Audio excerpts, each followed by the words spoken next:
All right, it looks like we've got just about everybody tuned in now. I'll introduce myself one more time. My name is Eliza, and I'm a software engineer and machine learning expert on the upstream tech team.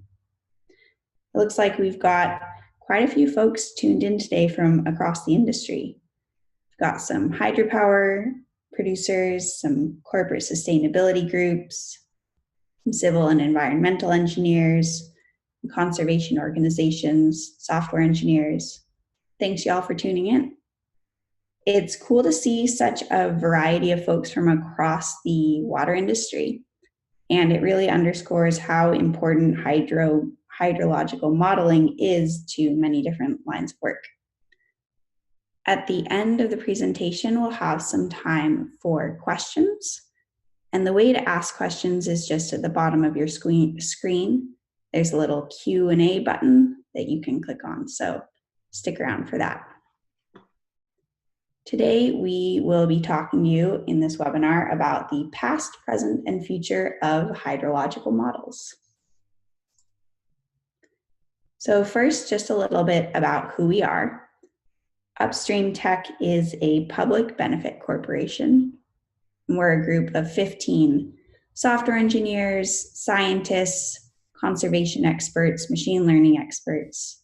And our goal as a company is to enable 100% renewable power for the power grid, as well as developing decision-making technologies for scalable environmental conservation. And that's me over there on the left.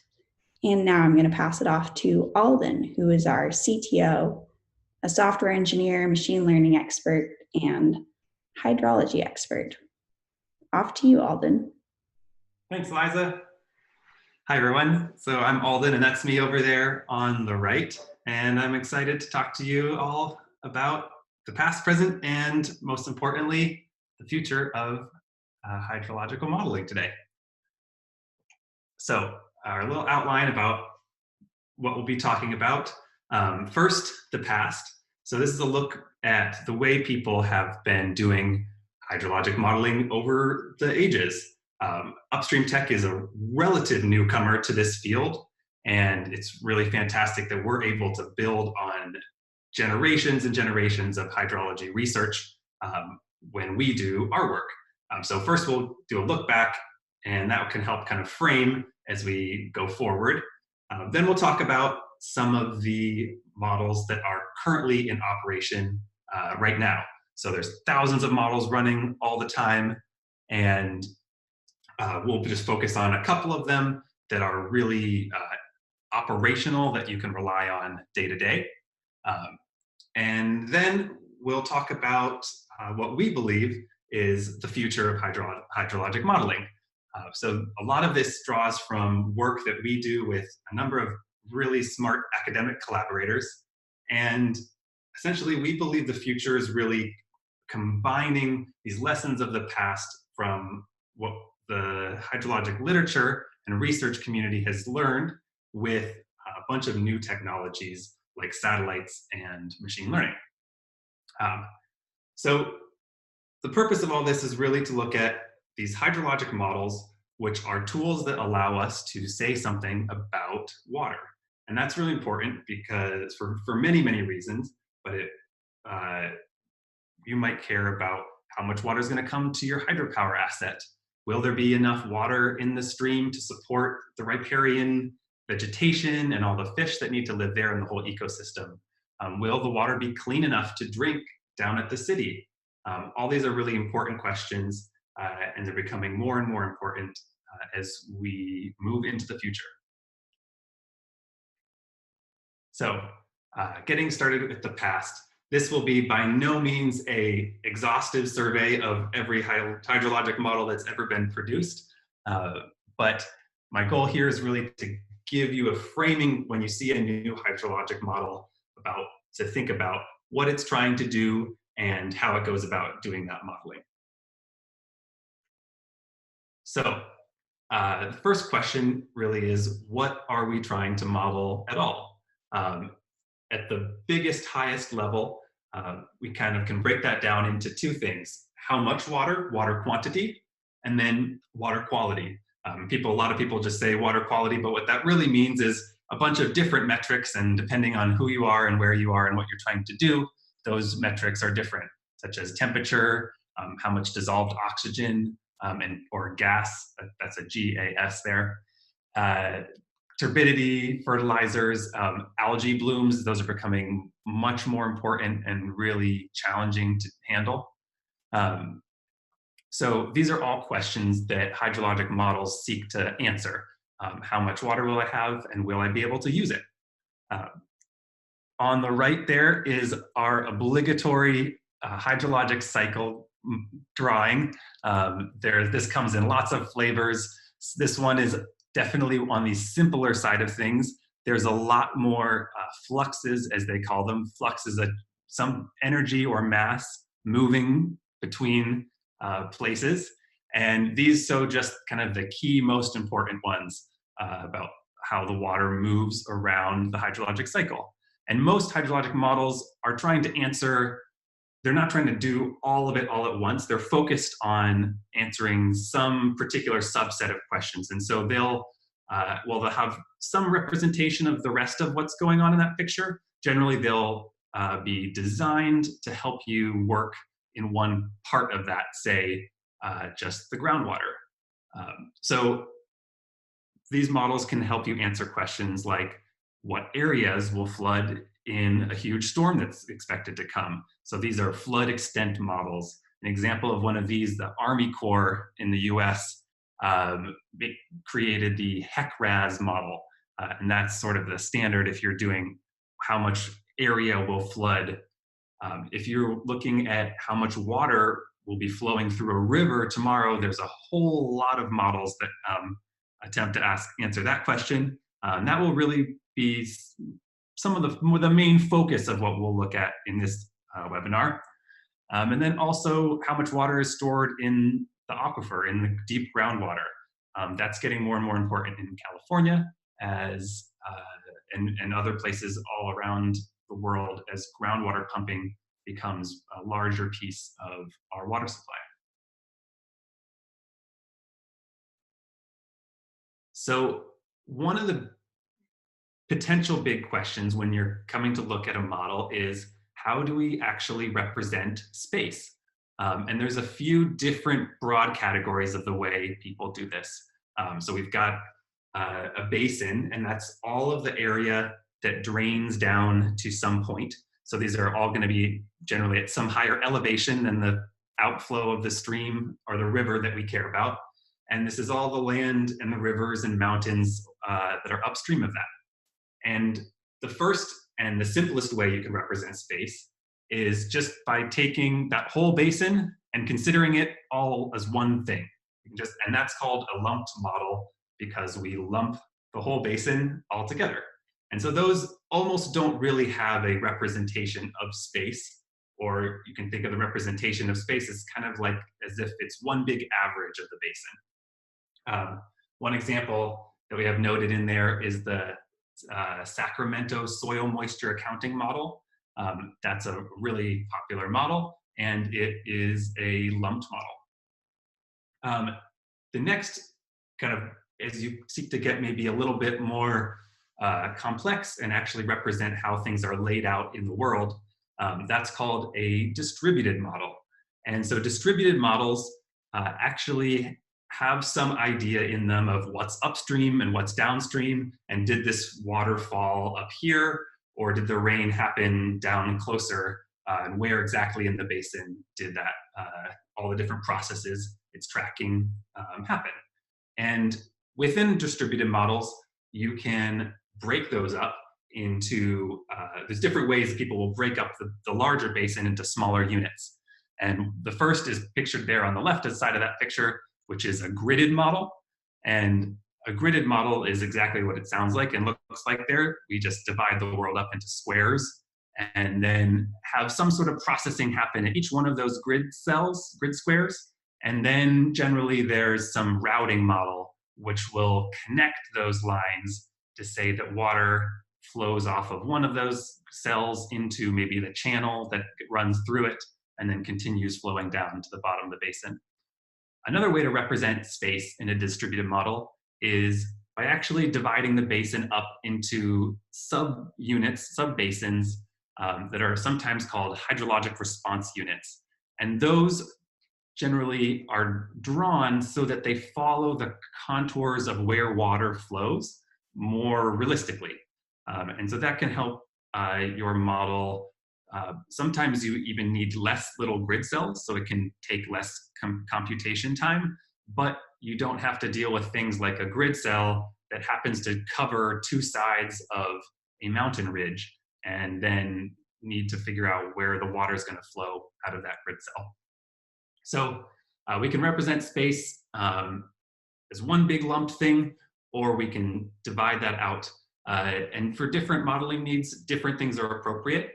People make very accurate, great models that are lumped.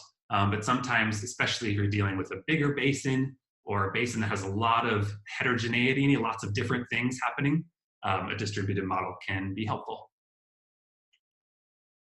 All right. So one of the biggest questions when starting to model something is, how do we build that model? And one of the big dividers there is kind of the approach that we take to actually building the core of the model. And there's two broad categories there. And lots of models sometimes will fall somewhere on a continuum between them, but generally they're in one of these or the other.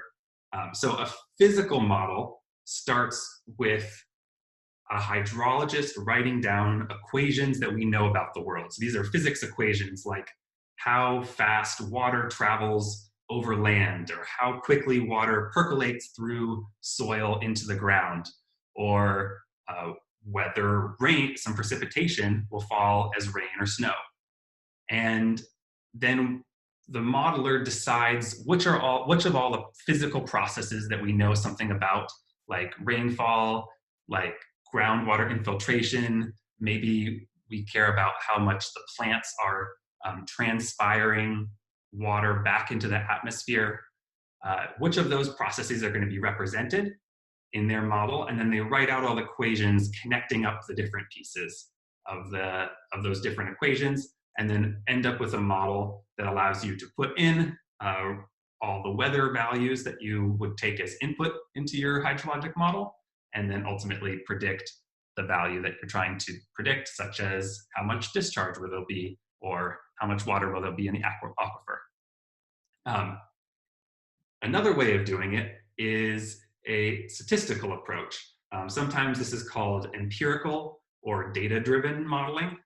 And this is an approach where we take big histories of data sets of observations and then allow an algorithm to observe those data sets, and that allow the algorithm to find the patterns between the inputs and the output in those data sets, and create our model essentially by having the computer look at a bunch of data rather than us writing down the equations.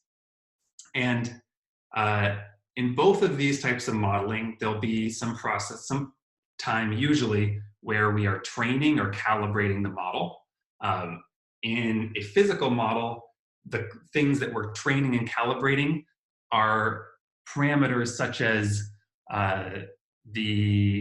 maybe it's the stomatal resistance number, which says how quickly those plants are going to transpire their water out into the air. And there's generally much fewer parameters that are getting tuned in a physical model than in a statistical model. That's not always the case, but that's a general rule.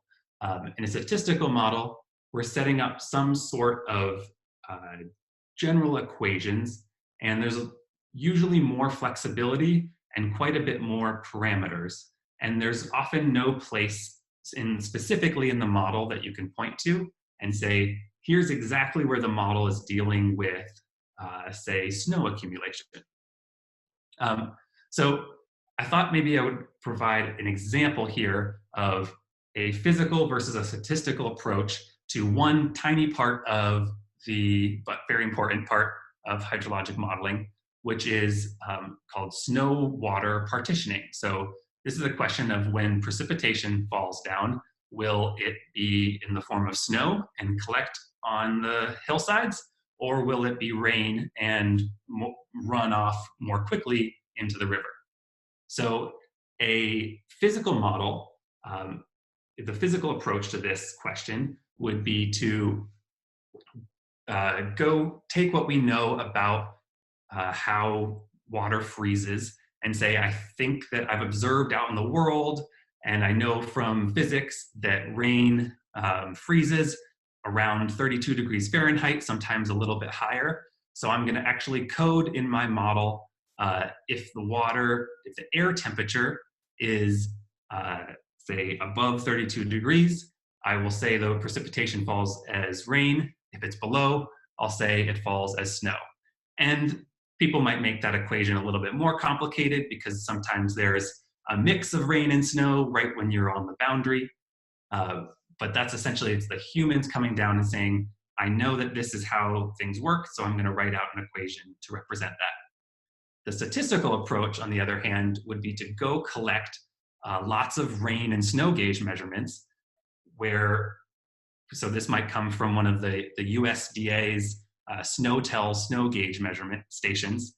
And for that site, you could then make a data set that has all of the rain, all the precipitation values, all of the snowpack, all of the air temperature. Maybe it has a bunch of other information like humidity and wind speed, and provide that data to the model and say, if I told you the air temperature, the precipitation, the wind speed, would you be able to predict whether snow accumulates or it turns into rain? And the model looks at that data set and starts to determine how all those input variables interact to ultimately predict whether rain or snow falls on the ground. All right, so that's probably one of the biggest dividing lines, and you can definitely fall in different ranges between these models. So the process of, say, calibrating the parameters of a physical model is not entirely dissimilar to the process of calibrating and learning in a statistical model. But generally, there's much more knowledge that the modeler provides and writes into the structure of the model and the physical modeling than happens in a statistical model. All right. So moving on to the present, I'm going to talk about two models that are with a US focus that are in operation right now that folks use to get day-to-day hydrology forecasts. This is absolutely a US biased set of models here that we'll talk about, but there's analogous models in many other countries, and they kind of give an example of what's publicly available and nice and easy to access. So NOAA, the National Oceanic and Atmospheric Administration, they have a number of river forecast centers all around the country. Here we're looking at the Northwest River Forecast Centers, one of their pages, and at all of those white circles, they produce a forecast. They produce forecasts that are kind of short, medium-term horizons, between 3 and 10 days out ahead. And then they also will produce much longer multi-month out forecasts. The models, so going back to those classifications we talked about in the past, the models that we use are generally, for the River Forecast Center, are generally physical models. This is, for example, when you hear the flood stage on the radio, that the flood stage for this river is expected to crest tomorrow night at this many feet. These NOAA River Forecast Centers are the folks where that data is usually coming from. So NOAA has embarked on a really ambitious effort to make an even larger model, so that the river forecast centers predict at hundreds of points across the country, up into the thousands actually, but not, there's many, many points in many streams where there's no river forecast center for. In contrast, their national water model is forecasts at 2.7 million locations all around the continental US. So they've taken every stream reach in the US essentially, and they actually produce a forecast for all of those stream reaches. They produce forecasts for 18 hours out, for 10 days out, and then for 30 days out. They also create a reanalysis, which was their best understanding of what actually happened given real stream flow gauges and other observations like that. This is an incredible computational and hydrologic modeling achievement to be able to produce a forecast in real time operationally for all of these points. However, it's not as accurate yet as the river forecast centers, and it hasn't become the official NOAA forecast yet. Those forecasts are still coming from the river forecast centers. And then globally, most developed countries have some analogous models to the river forecast centers. It's less common to have something like the national water model, but some European countries have something like that as well. Also, many people who have a real direct business need for a model will run their own models. And so those could be users like hydropower operators. Lots of academic and research institutions also run their own models, and some of them are operational and have many regional users who rely on them. And this is not quite true that there are as many models as there are rivers. There may be more even, but there's lots of different approaches and lots of models running globally, with everybody trying to predict their best forecast for their own basin. All right. So moving into the future, this is some of what we believe is the really important pieces that will start bringing hydrologic modeling into the 20th century and provide some of the benefits of many different types of models. We've been working on these ideas with at Upstream Tech, along with some of our really smart collaborators. Some of those are Gray Nearing, who's at the University of Alabama, and also Freddie Kratzer, who is a hydrologist out of JKU University in Australia, and a really smart machine learning hydrologist. So first question might be, what's wrong with those other models? There's not necessarily anything wrong, but why change? This is probably lots of work. It probably takes changes to the system. What are we seeking in the future of hydrology? So between physical models and data-driven models, generally there are some trade-offs you have to make. And often a statistical data-driven model can get to be slightly more accurate than a physical model. We have these modern machine learning techniques where we can throw lots of data at them, and they can learn patterns that we hydrologists might not have been able to write out in our physical model. On the flip side, though, those physical models are not necessarily realistically representing what's going on out in the world. And we might want to make sure that those models that we're using operationally are really truthful and realistic to what's happening out in the world. So really one of the main drivers is, can we have both accuracy and physical realism? So one of the potential problems with a data-driven model, if it's trained on model from the past, will it adapt when the climate changes? That's happening more and more and having really big effects, and will probably have much larger effects on our stream flow and climate regimes. And we want to make sure that our models are going to continue to be accurate. Second, in a physical model, we have to make assumptions. We also do in a data-driven model, but there's more of them baked in to a physical model. And we know that every model is a simplification of the real world. And some of those assumptions might be not the best assumptions. And there may be ways that we could improve what's the physical relationships and how we write those equations. And finally, now that we have hundreds of satellites orbiting the Earth and ground sensors are proliferating, how do we incorporate all of those new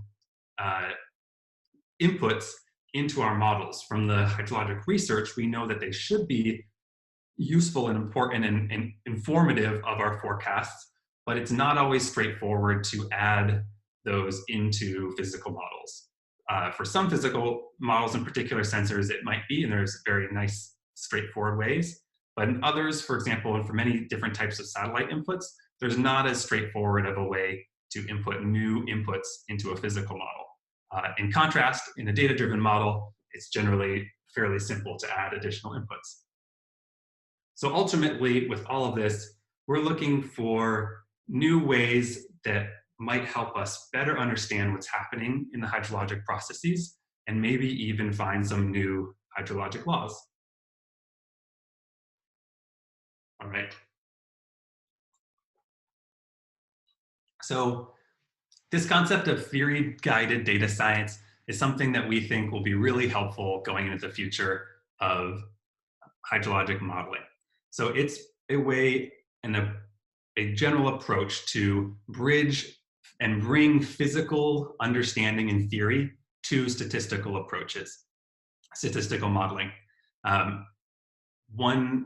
There's a number of ways to do this, but generally they involve taking what we know about hydrology and using that to constrain or inform how we build a statistical model, and then going backwards and seeing what has the statistical model learned, and does that statistical model, what those relationships that it has learned, do they actually match what we would expect to see given our hydrologic theory? And so ways that you can do that more concretely are, in terms of the inputs that you provide to your model, only provide inputs that we know should be hydrologically relevant. You might not want to input, say, the flu rate in some particular location of the number of people who are getting sick, because that's probably not going to be relevant to the hydrologic flow in that county. But we definitely would want to, say, input information about vegetation growth and greenness, because the hydrologic theory tells us that's important. Similarly, there's ways we can structure our models and ensure that the responses our models produce during the calibration and training process are actually realistic. So, it's very unlikely that more rain would lead to less runoff. And so that's something that we can encourage or constrain our model to make sure that it learns realistic relationships. And then finally, one particularly kind of important piece under the world of climate change is to make sure that what we think is going to be changing when the climate changes are inputs to our model, so that when the climate does change, our model isn't blind and is able to see and therefore respond to that changing world.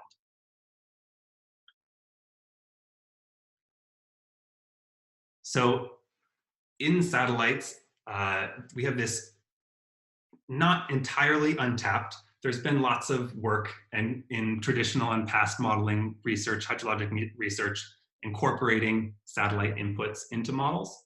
But there's lots of satellite data out there that most hydrologic models are not taking full advantage of. Yet, this satellite data tells us a lot of things that our hydrologic literature and research says should be very, very important and relevant.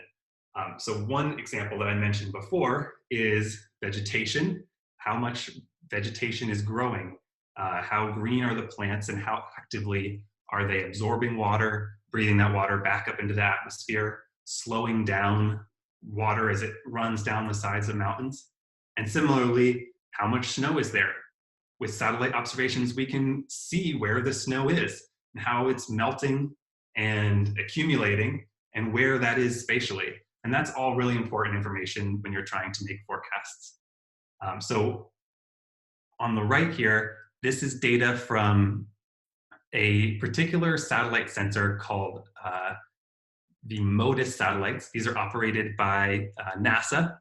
And the satellite index we're looking at here, this is a false color representation that tells us about where there is vegetation and where there's snow and where there's water and open water.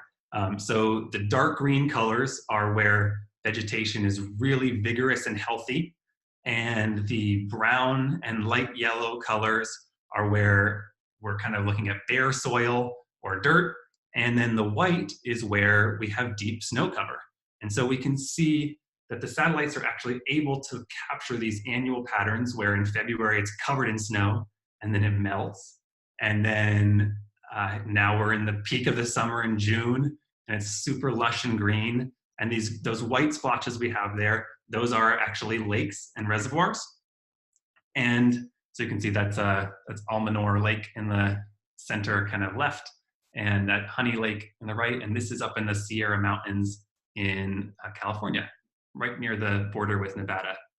And so these satellite observations, for example, allow the model to see whether all of this particular year, maybe all the snow melted really early. And we wouldn't want to just use historically how things have been on April 1st and just assume that the future will be like that, because it probably won't. Snow will probably start melting earlier in the summer. But that won't be the same every single year, and there's going to be lots of variability. We want to make sure that our models can actually see and use and respond to those changing world out there.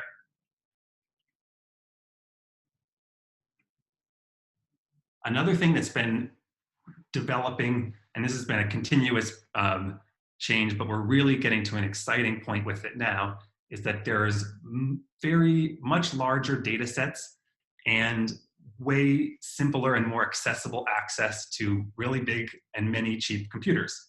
So at our fingertips, it's now possible to get over 35 years of daily hydrologic data at thousands of different basins. This picture over here on the right is from a really exciting data set called CAMELS, and it's out by some folks out of NCAR.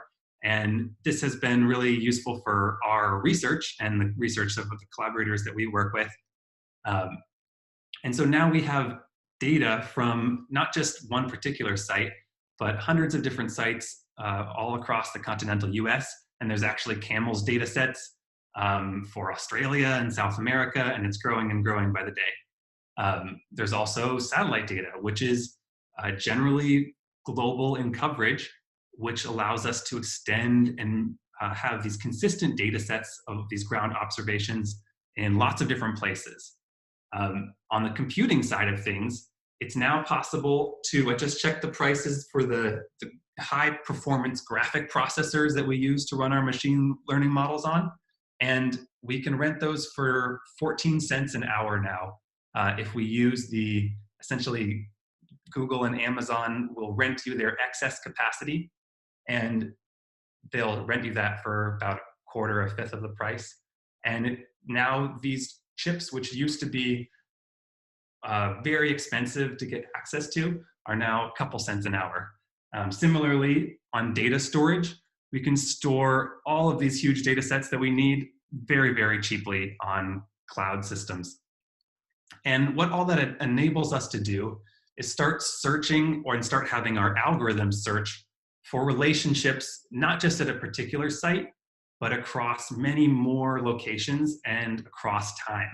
And that's really exciting, because if we can start to find those underlying relationships that hold across space and time, that means that we're finding something useful about hydrology that we can go apply in new places and new times.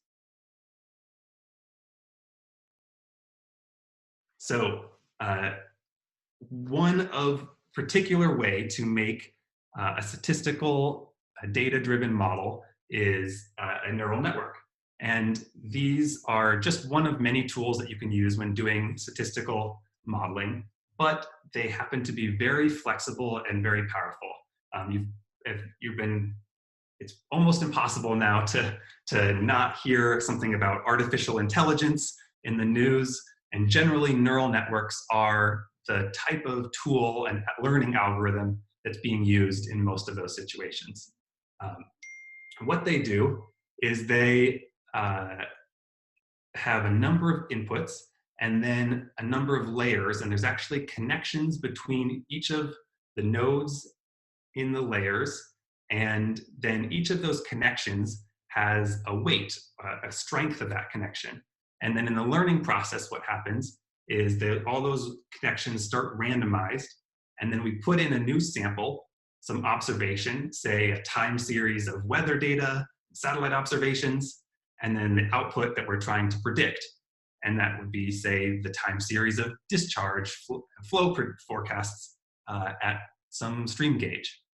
And the model outputs a prediction, and then we compare that with what the true answer should have been.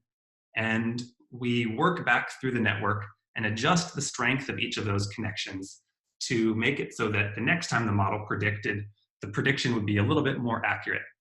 And we repeat that process, providing new samples, comparing the output with what we hoped it would be, and then adjusting the model's weights iteratively over and over until the forecasts start becoming accurate. What's really exciting is that neural networks are really flexible and really strong learners. So we can use them to learn relationships that are not just simple things. And that's important in hydrology because there are some kind of complicated, time-dependent, not totally linear relationships. So it might be that once it starts raining lightly, you don't see very much discharge, and then because the soil is starting to absorb that water, and then all of a sudden, when you tick over some point, and the soil's at its carrying capacity, and now we're going to start seeing a lot of discharge. And that's an example of like a non-linear relationship, and it's something that neural networks are able to learn that other statistical models are not able to.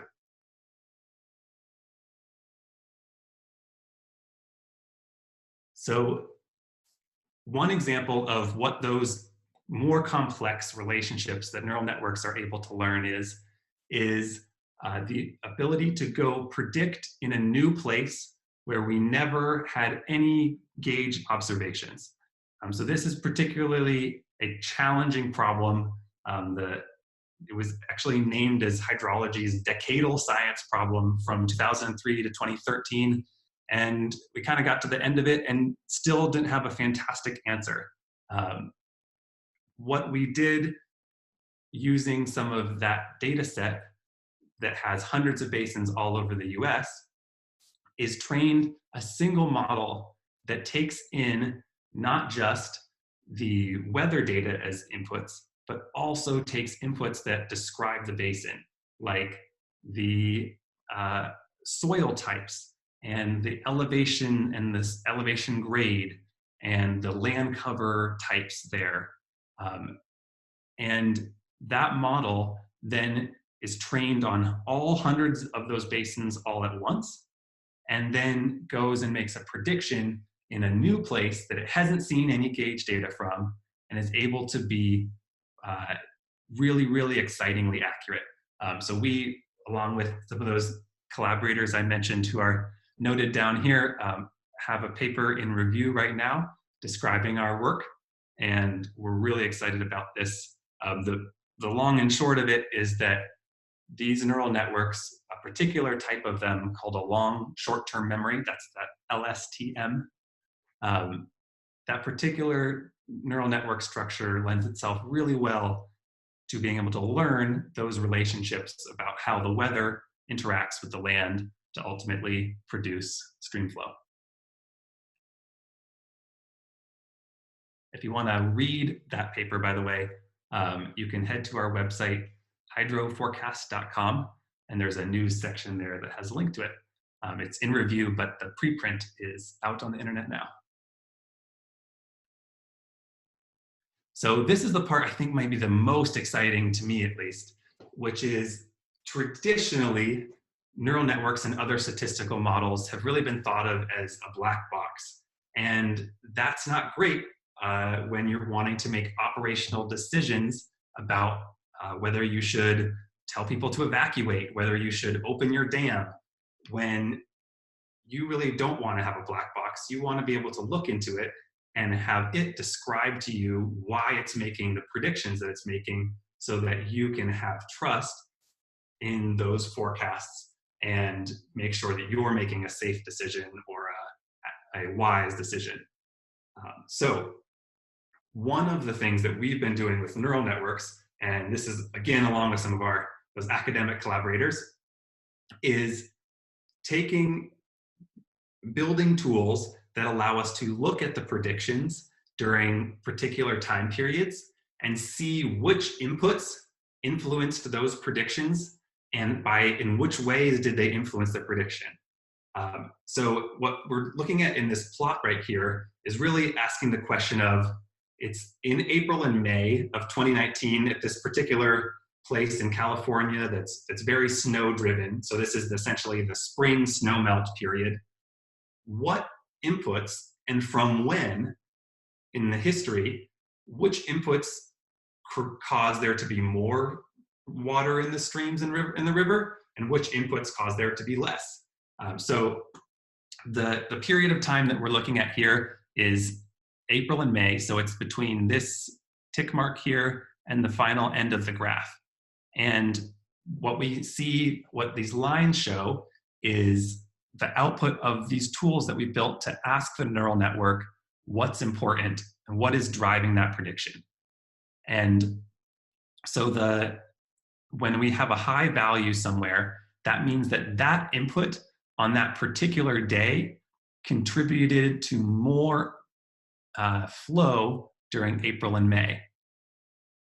And so what we see here is going back over the winter, the pink line here is the precipitation input.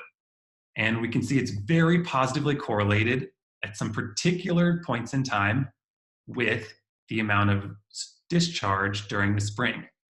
And so what's going on there is the model is learning to partition that precipitation into snow and store it in the model.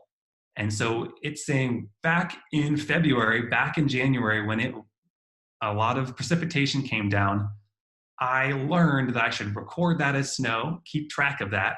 And then later, when I get into the spring here, it's going to contribute, along with my other inputs, to more discharge. And so here is another input that then in the spring becomes important is the brown line, which is solar radiation. So that's how much how much sun is hitting the snow. And so this is driving snow melt and causing there to be more discharge.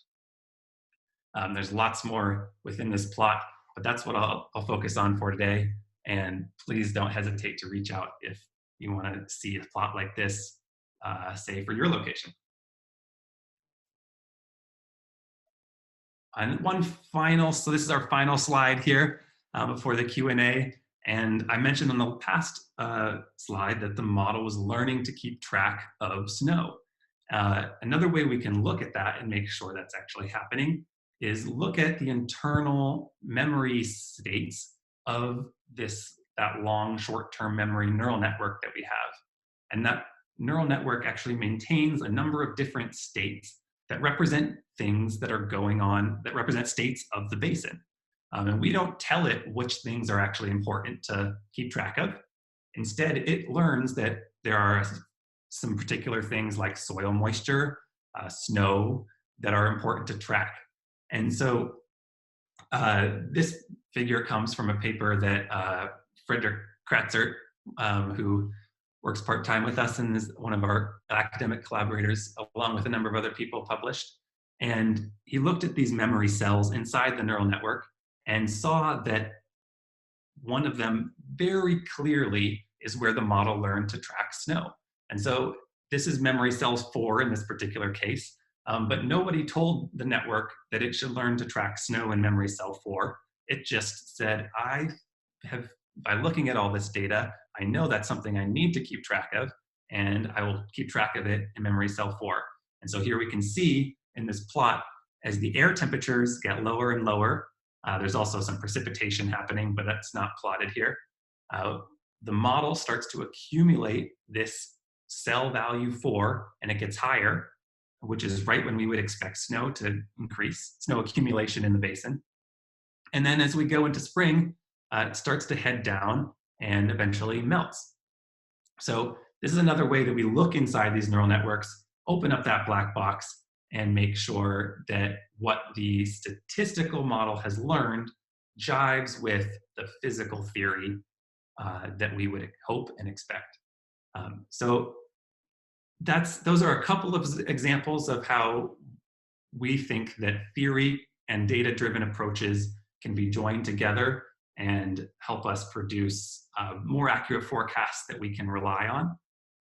But we think this is just the beginning of that, and that's a really exciting tact to take to continue to interrogate and question our statistical models so that we can get accurate forecasts and understand why we are getting accurate forecasts.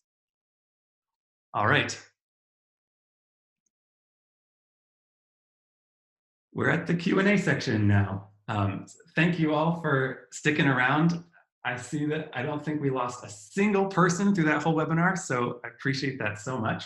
That's fantastic. At the bottom, if you have questions, at the bottom of this webinar, there should be a button that says Q&A. That's different than the big Q&A in the center of the screen. And if you ask a question there, I'd be happy to answer it.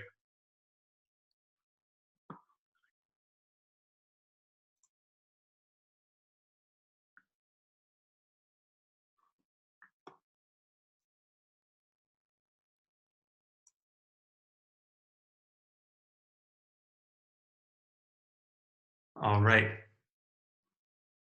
So we have a question, will we make this webinar available to be viewed and listened to later? And yes, absolutely we will.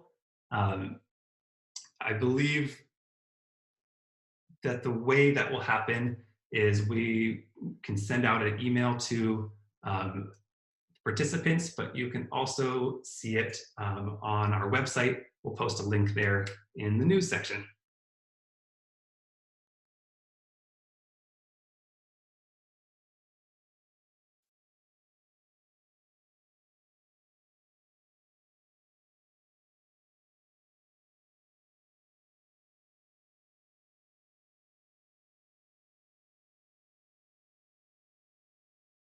Great. Oh, I've got a question. If I wanted to pick a forecast to use for my work, how would I go about evaluating it? So an important part of that question is essentially figuring out a time period where the model has not seen the data that you are evaluating, so you can compare it against the real-time forecasts or the reality of what actually happened. So this is kind of comes down to a concept of keeping some of your data aside, not using it for calibration, and then using that data which is set aside to make a prediction with your model and compare it. A really simple way to do this is just going forward. If you take a model that's trained today, there's no way that model could know about what happened in the future. And so you can start comparing that model's forecasts with what actually happened starting today and going forward. We also do something called a reforecast, where we'll look back in time and we can produce the model's forecast as it would have forecasted, and we don't allow it to see any of the future. We can provide those comparisons as well.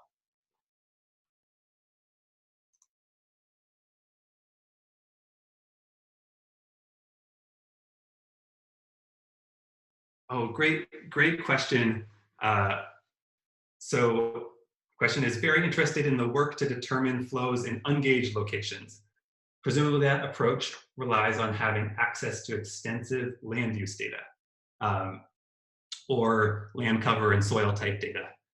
Uh, so that, just to kind of recap what that problem is of ungauged locations. So this is trying to make a forecast in a place where there isn't a stream gauge. So for example, in the US, the USGS, the US Geological Survey, maintains about 8,000 stream gauges roughly, but that's only a fraction of those, say, 2.7 million stream points that, and many of those, there are many basins which don't have any gauges in them anywhere in the basin. And so the problem there is, how can you make a forecast without having some real gauge data to use to calibrate your model?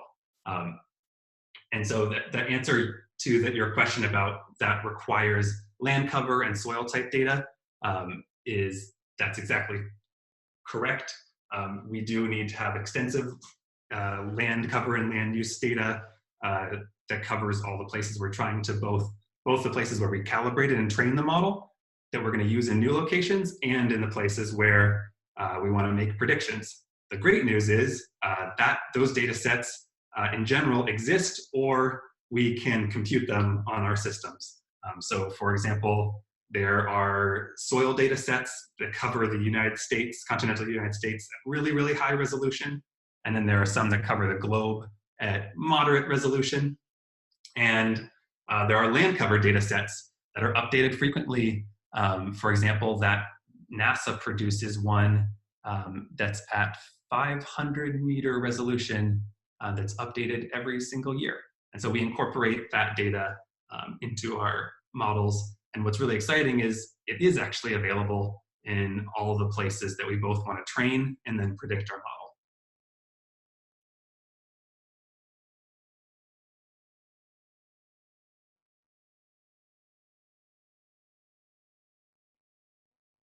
Oh, so I have a question. How far are we in implementing these new data-driven approaches in operational models?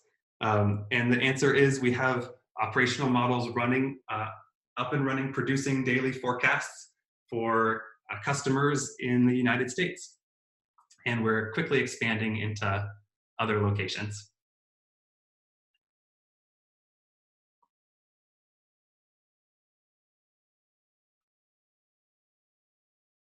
I should also mention that those forecasts are both short-term forecasts. So we generally produce a few different rate time scales of forecast horizons. So we've got a short-term one that goes from 0 days out to 10 days ahead.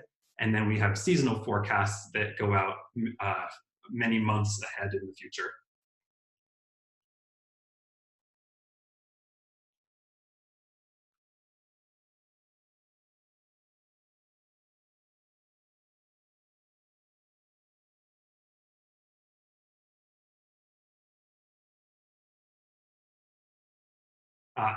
Got another question. Is there any specific data sets that would be particularly helpful to be hosted on a cloud platform in order to facilitate research and model testing? Are the camels an example of that? So the camels data set is a great example of that. It is, NCAR does have it published on their website, and you can download it from them. It is it's basically broken up into a bunch of big files, and it's been created once essentially, and there aren't live updates to it. The type of data sets, so it's useful to have on a cloud provider, and we've actually, for our research purposes, made a copy of it. We just use it for research. The type of data sets that are really most useful to have on cloud platforms are the ones that are even larger and which are continuously updating. So things like long archives of historic weather forecasts, those are the most useful thing that we essentially now go get from NASA or directly from the providers, and there are varying levels of ease of integrating with that data.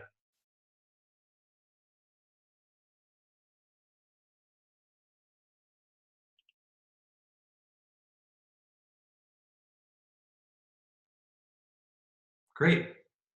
So that's all of the questions we had today. I want to thank you so much for coming to our webinar and listening all the way through.